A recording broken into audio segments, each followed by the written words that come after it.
سلام. در تایم 4 ساعته هستیم با آپدیت تحلیل بیت کوین. امروز 24 آبان 1402 میخوایم ببینیم که روند حرکت بیت کوین به چه صورتی میتونه باشه. همونطوری که در ویدیو قبلی گفتیم بیت کوین تونست قیمت 34 رو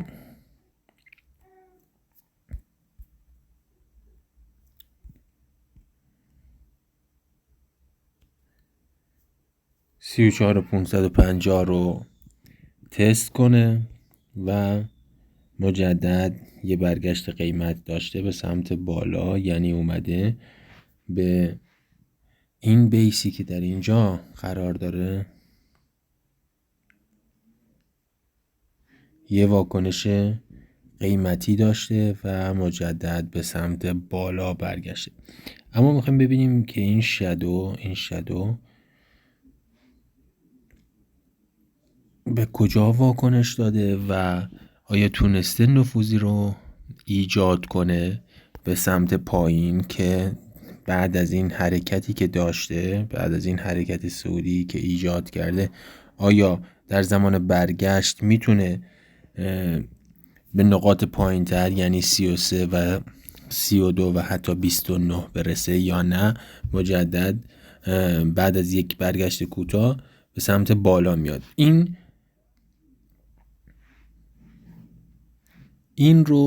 این کندلی که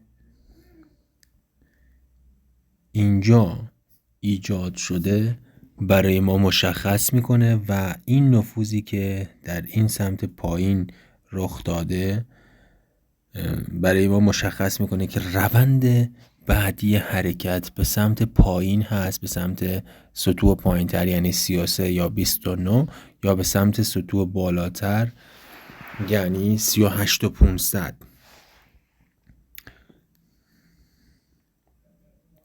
خب ما باید بیایم این دوتا شادو رو بررسی کنیم و ببینیم که کدوم یک از این شادوها به قسمت قبلی، به بیس قبلی خودشون، یعنی به این نواحی که با رنگ آبی مشخص میکنم، نفوذی ایجاد کردن یا به این ناحیه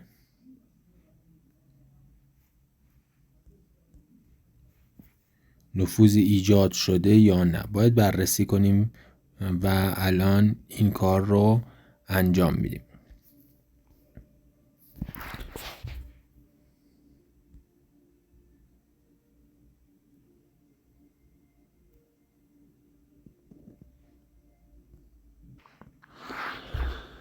اگر به این شادو که سمت پایین زده توجه کنید، 34,500 550 و به این قسمت بیس توجهی داشته باشیم،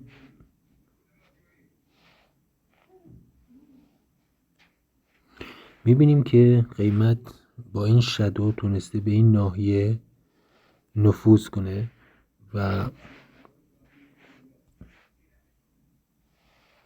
به این بیس هایی که در این سمت هستن، به این کندل هایی که در این سمت هستن تونسته نفوذ کنه و این نشان از این هستش که قیمت میتونه یک بار دیگه بیاد و به این سمت، به این کندل قرمزی که در اینجا وجود داره، یک واکنش برگشتی رو داشته باشه و یک ریتریس قیمت رو داشته باشیم تا این ناحیه، یعنی ناحیه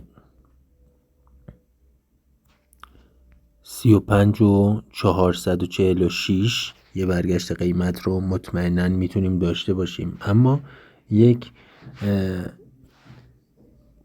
نکته دیگه که وجود داره، قیمت نتونسته به قسمت قبلی این بیس که یعنی این ناحیه، نتونسته به این سمت کندل های این سمت نفوذی داشته باشه. یعنی اگر ما این ناحیه رو در نظر بگیریم،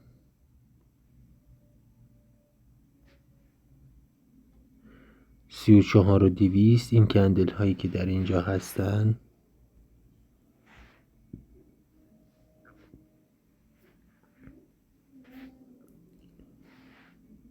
حتی اینها نتونسته به اینها نفوذی رو ایجاد کنه.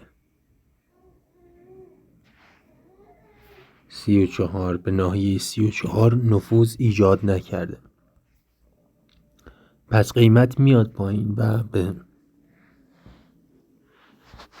و به سمت 35,400 میاد و در نهایت میاد به سمت، بعد از یه برگشت قیمت، یعنی مثلا اگر این رو در نظر بگیریم، یه پایین اومدن تا این نواحی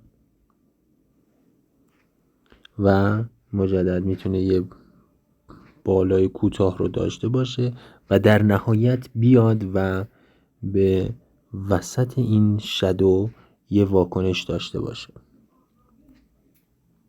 اما اگر بعد از این که به وسط این شادو یه واکنش داد و یه ریتریس کوتاه قیمتی رو داشت، اگر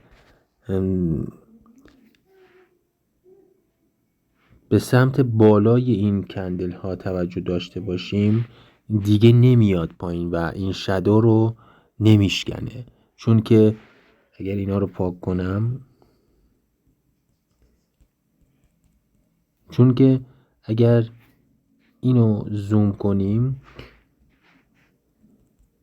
اگر این کندل رو در نظر بگیرید و این کندل رو هم در نظر بگیرید، قیمت تونسته به این کندل نفوذ داشته باشه. یعنی اینکه این کندل 36,510 هست و قیمت تونسته خودش رو به 36,586 برسونه با این کندل کوچیک. و این نشون خوبی هستش که اگر قیمت برگشت رو داشت، مطمئناً میاد و این ناحیه رو میشکنه به سمت بالا، به سمت سطوح بالاتر، یعنی به سمت این سطوح و در نهایت تا این ناحیه میتونه بالا بیاد. یعنی اگر برگشت قیمت رو داشته باشیم، مجدد میتونه بیاد به این سمت و در نهایت اگر دوباره ریتریس های کوتاه قیمت رو داشته باشه، میاد برگشت ها رو داشته باشه، میتونه تا این نواحی باشه یا در نهایت در مرحله بعد به این ناحیه واکنش بده و مجدد بیاد به سمت بالا، به سمت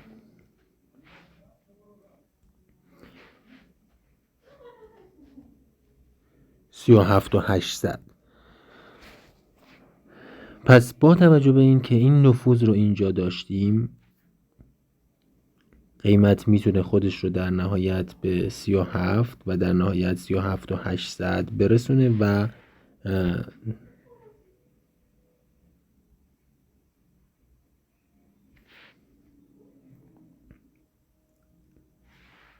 در نهایت 38 شکسته بشه به سمت بالا.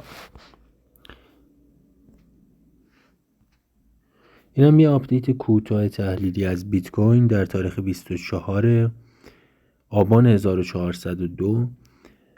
دوستان عزیز، خواهش میکنم که کانال رو لایک و سابسکرایب کنید که باعث امیدواری ما هستش که براتون ویدیوهای تحلیلی و آموزشی بیشتری رو در کانال آپلود کنیم.